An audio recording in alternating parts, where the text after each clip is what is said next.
gone. Yep.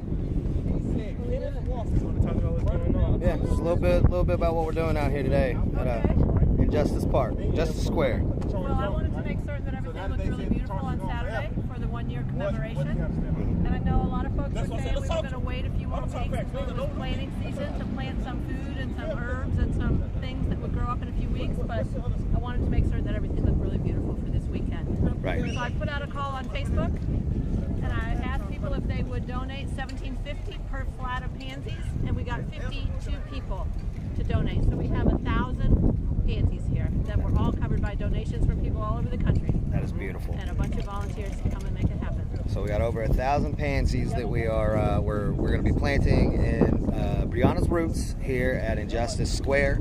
Beautification project leading up to the commemoration 1-year anniversary of her murder by LMPD. That's right. Right. Yeah. I mean, is there anything else that you would like to touch on? Yeah, most definitely. When people come out here, I want this to be I know Susan and a lot of people, this is a space for like us to know that this is a sacred space to everybody, you feel me? So I want everybody to make sure you are catering to this, you know what I'm saying? And not being destructive, you feel me? This is a space that make everybody feel good. And destroying stuff, you know what I'm saying, it's not going to help. But thank you. I think that's a great point that 2K makes, that we really want to be able to come here still as a space for healing, because the community is still really dealing with the trauma of the past year. So we can come together in such a beautiful spirit to be down here and to be all together. I'm down too. And yeah, everybody is welcome.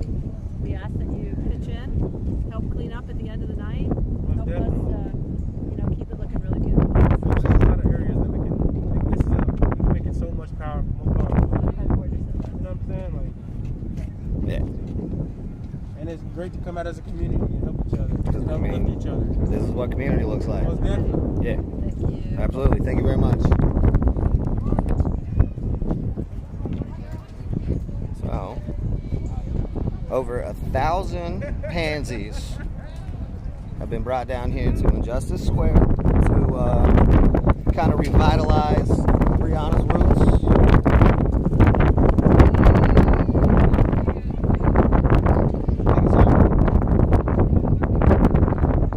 But you can see that there's actually a little bit of like vegetation on this right here.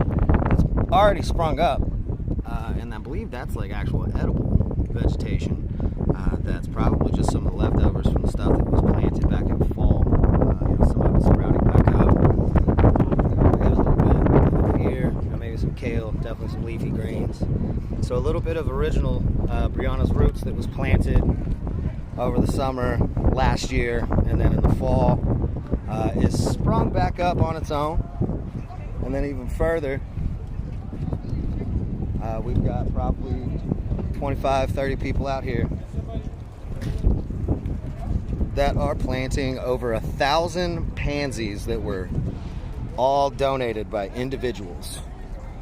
No mass fund, just individuals donating $17.50 per flat, and we were able to get 1,000 or more pansies out here.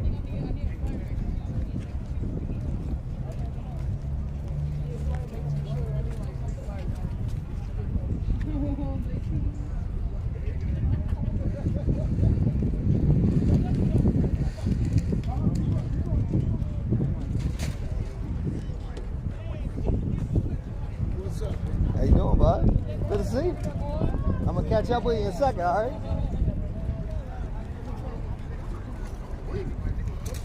So this is the original Breonna Taylor Memorial. There's been several renditions of it. A couple happenings, over the last year. Of course, weather, wind, rain slowly deteriorates some of the posters, things like that. So there's a giant tarp that gets thrown over it during adverse weather. It's been tarped pretty consistently throughout winter, so now that it's getting warmer, people are starting to uncover it again, which is beautiful. Months back, there was a woman that came to pour a salt circle around it as a cleansing ritual for protection. It was misconstrued by a Christian woman, so the Christian woman threw away all the destroyed posters and whatnot, the things that had been affected by weather. And the very next day, the community came back out, remade all the posters, and put it right back to where it was. So yeah, this has definitely had a couple of different renditions, but it sticks. 100%. There's a few more memorials that are here at the park. Of course, David McAtee, he was killed by LMPD and National Guard early on in the protests. And then we swing it back around here. I haven't done a lot of coverage of the park lately because winter has definitely slowed down some of the protests, but it hasn't stopped. Good chance that I might be back out in it a little bit more now since it's getting warmer and people are a little more active. But we got the Tyler Girth Memorial. Tyler Girth was a photojournalist and a supporter of the movement. He was gunned down here at this spot by a mentally unstable individual that had been staying in the park with us.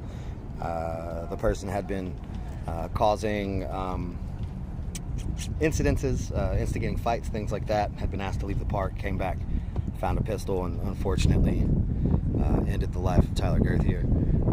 There have been a lot of people in the last several months that have asked, why don't the black people say the white boy's name? We do. We chant Tyler Girth right alongside David McAtee, right alongside Breonna Taylor, Marvin McAtee, Chris Rock, and of course Travis Najdy. So we're going to swing around to the Travis Najdy Memorial real quick. I posted about 10 pictures earlier, Instagram, Facebook. Some of the people doing the planting, some of the memorials, so you can check those pictures out too. I am planning on taking some more pictures once the planting is done, posting those as well. But you know, this is the type of stuff the news doesn't show. The beautification of the park, things like that. But touch on Travis Najdy real quick. Travis Najdy lost his life to what appears to be senseless acts of violence. That's LMPD's excuse, at least. Carjacking gone wrong. But LMPD has a history of lumping in a lot of different types of crimes into either carjackings or drive-by shootings. It's like they don't really have the energy or resources to be able to appropriately investigate certain things, so they just kind of like smash it all into a single category and then, you know, brush it under the rug. But unfortunately, that's kind of what happened to Travis Najdy. You know, they arrested someone, but there's a lot of questions that are still needing to be answered, just like Breonna Taylor case. But again, you know, this is the stuff the news doesn't show you. Is protesters, demonstrators, activists, the community coming out together to beautify the park. This has been an ongoing process for the last year. Originally it was flowers, then it was vegetation, then it was more vegetation, fall, foliage, and now spring's back around. We're doing flowers once again. I will definitely try to get some pictures of the finished product once all the flowers are planted and get those back up for you. But ramping up to this weekend, 1 year commemoration anniversary of Breonna Taylor's murder. Yeah, warm weather's bringing out a little more protest, especially coming up to the 1 year anniversary coming this Saturday. So they don't show this.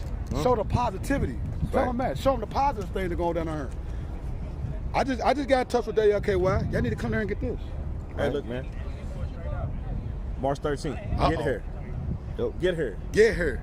Get here. March 13th. We better have the meetings with everybody that we need to have meetings with and all that. Feel? Typical protest. We're going to police ourselves. We're going to control this ourselves. The police presence does not need to be here. As a black man, and when I see a police, the first word that come out of my into my mind, into my out of my subconscious, from back here to up here to out my mouth, is a cuss word. As soon as I see the police, you know what I'm saying. So they don't need to be here. And then people from you guys' organization murdered the person that we are trying to remember. Right. That makes no sense at all. Like at all. You feel me? So unless, you know what I'm saying, they just want to just come over here and storm the park, I wouldn't suggest they do that, but yeah, we don't need the police here at all. I want to give a shout out to Miss Susan for bringing these flowers down. Absolutely. Oh, yeah, she held it down. Shout out to her, man. We got the cameras going out here. Rod Hart got the camera going. I got the camera going. I got in touch with them. We documented it. I want everybody down here to see this shit. That's right. Because they always want to get all this negativity. They always want to twist the narrative. I'm no understanding. They need ratings. Yes. Yeah. And you know what gets ratings? Chaos. That's what it is. This is organization right here. Yep. That's So why we got that's why we got the Maxwells, the Royal Hearts, the Jason Downeys, Tom Bassett, We ain't got no ratings. We don't give a fuck. I love y'all, man. It ain't no editing. It's straight from the button to the button push off. That's right. Exactly. That's right. Exactly. Yep. But to continue on to that, I did notice someone said they were coming from Michigan to Breedway. I will say up front, we do appreciate outside participation. Of course, there is strength in numbers. But if anyone is coming from out of town and is planning on doing anything to instigate or doing anything to damage anything here in Louisville, Kentucky, we don't need you here. We don't need you here. That's not Louisville. That's not what we do. Thus far we have maintained predominantly peaceful protest, predominantly nonviolent protest, and we don't want to see our city burn. That's why we haven't burned it to the ground ourselves, and we won't burn it to the ground. So anyone coming from out of town, you are more than welcome. Just mind your fucking P's and Q's, and I mean that. But this Saturday, 13th, is the 1-year anniversary commemoration of the murder of Breonna Taylor. So, everyone is welcome. Come out, celebrate. Well, not celebrate. Come out, remember, and keep it moving forward. Because in the words of Travis Nosby, we need to keep going. So we'll see you then. I'm gonna go ahead and sign off. I'll be live with the Metro Council budget town hall at 6 o'clock. It is council members districts 1 through 7, I believe, maybe 1 through 9, are going to be doing a budget town hall. So I will be restreaming that information for you. But we're going to go ahead and get out of here. So thanks for tuning in. Stay strong and stay safe.